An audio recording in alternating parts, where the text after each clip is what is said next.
नमस्कार, जय श्री कृष्णा। मैं डॉक्टर राजेश्वरी ऋषिश्वर आपका स्वागत करती हूँ आपके और अपने YouTube परिवार में। आज जैसे उत्सव का एक नया का नया पूरा पर्व, त्योहार या कहूँ गुलदस्ता तैयार होकर हमारे सामने आया है, जिसे हम मनाते हैं दीपावली के द्वारा। और इसका प्रथम दिन यानी प्रादुर्भाव होता है धनतेरस से। धनतेरस ये मूल शब्द का अपभ्रंश शब्द है।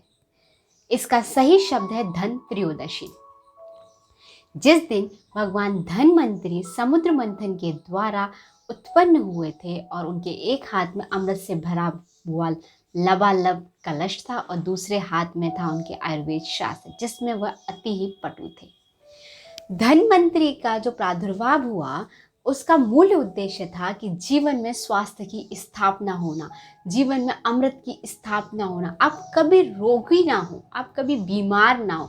इसलिए इस धनतेरस पे भगवान का प्रादुर्भाव हुआ।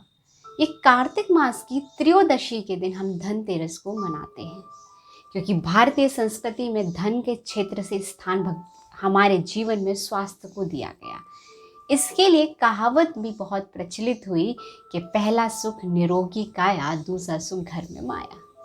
अब धनतेरस के दिन भगवान का जब प्रादुर्भाव हुआ तो कुछ दिनों से यानी कुछ वर्ष पूर्व ही भारत सरकार ने इस धन त्रयोदशी को राष्ट्रीय आयुर्वेद दिवस के रूप में भी मनाना प्रारंभ कर दिया। आप कभी भी किसी भी आयुर्वेदिक हॉस्पिटल में जाएंगे तो वहाँ भगवान धन्वंतरी का चित्र लगा हुआ देखेंगे, क्योंकि जीवन में स्वास्थ्य अगर है तो धन कमाया जा सकता है और धनी बना जा सकता है। लेकिन अगर हम शरीर से ही स्वस्थ नहीं हैं तो धन को पाना हमारे लिए थोड़ा सा मुश्किल हो सकता है। दूसरा प्रादुर्भाव इस दिन होता है कि जैसे धन्वंतरी का उत्पन्न हुए समुद्र के मंथन के दौरान, वैसे ही धन त्रयोदशी के यानी धनतेरस के दिन माँ लक्ष्मी का भी प्रादुर्भाव हुआ।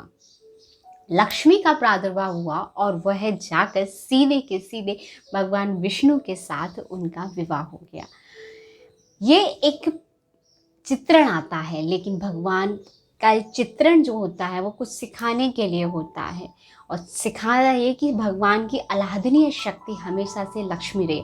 ये कुछ लीलाएं करने के लिए हमेशा से कुछ ना कुछ ऐसा करते रहते हैं। तो अगर जीवन में स्वास्थ्य चाहते उसके बाद ही लक्ष्मी का प्रादुर्भाव होगा। इसलिए धनतेरस के दिन ये मनाना बहुत ज़रूरी होता है कि आप कुछ लाएं या ना लाएं, पर घर में लक्ष्मी तभी आएगी जब आपके घर में स्वास्थ्य ने स्थान प्राप्त किया होगा।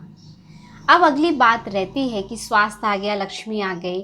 अब हम लगाते हैं इस दिन तीसरा जो महत्वपूर्ण त्यौहार, मतलब इसी के दिन का तीसरा जो बहुत इंपॉर्टेंट पार्ट होता है वो होता है यम का दीपक।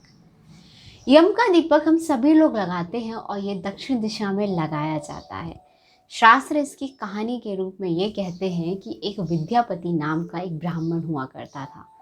उसका एक ही पुत्र था और उस पुत्र ने के साथ ऐसा था कि उसकी जन्म पत्रिका में ऐसा एक दोष था कि विवाह के कुछ दिन बाद ही, मतलब सप्ताह भर में ही ये पुत्र चला जाएगा, उसको मृत्यु हो जाएगी।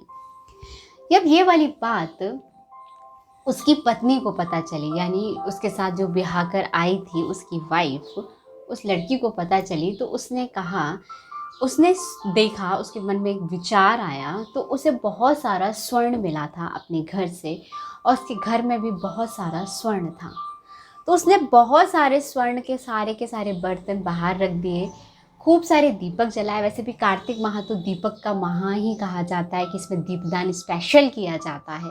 कार्तिक के पूरे महीने बहुत लोग दीपदान करते हैं, तो पूरे दीपक उसने लगाए कार्तिक के पूरे घर के चारों तरफ, और अपने पति को वो बिठाल कर भजन सुनाने लगी, कीर्तन सुनाने लगी, भगवान की स्तुति कहाँ सुनाने लगी, कुछ कथाएं सुनाने लगी। और इस तरह से ये पूरी की पूरी रात व्यतीत हो गई, क्योंकि भगवान जब यम आए तो उन्हें उसका घर दिखाई नहीं दिया, उसकी चकाचौंध में वो रह गए।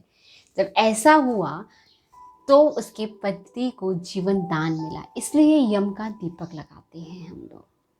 ये तीनों ही चीज़ों को अगर हम देखें धनतेरस के दिन से कि ये क्या कहती हैं, तो बहुत महत्वपूर्ण है कि पहले जीवन में स्वास्थ्य को स्थान दें।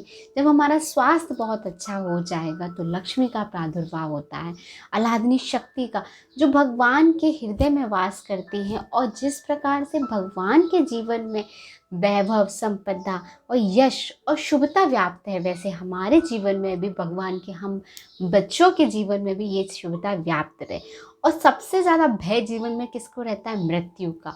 हम कुछ भी करते हैं या तो मोक्ष की प्राप्ति के लिए या हमारा अंतिम समय बहुत अच्छा जाए, तो उस मृत्यु के भय को भी खत्म करने की धन त्रयोदशी मनाई जाती है। आशा करती हूँ आपको ये मेरी बात समझ में आई होगी। ये धन त्रयोदशी यानी धनतेरस हम क्यों मनाते हैं, इसके उपलक्ष्य में है।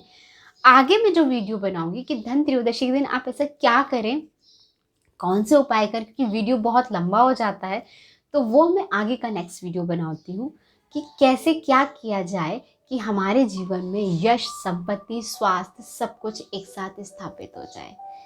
तो अगर मेरी बात आपको समझ में आती हो, पसंद आई हो, तो प्लीज़ मेरे वीडियो को लाइक करें, शेयर करें और सब्सक्राइब करें। तब तक के लिए जय श्री कृष्णा। एक बार फिर से आप सभी को धनतेरस की बहुत बहुत शुभकामना। आपके जीवन में भगवान धन्वंतरी आके स्वास्थ्य और संपत्ति दोनों प्रदान करें।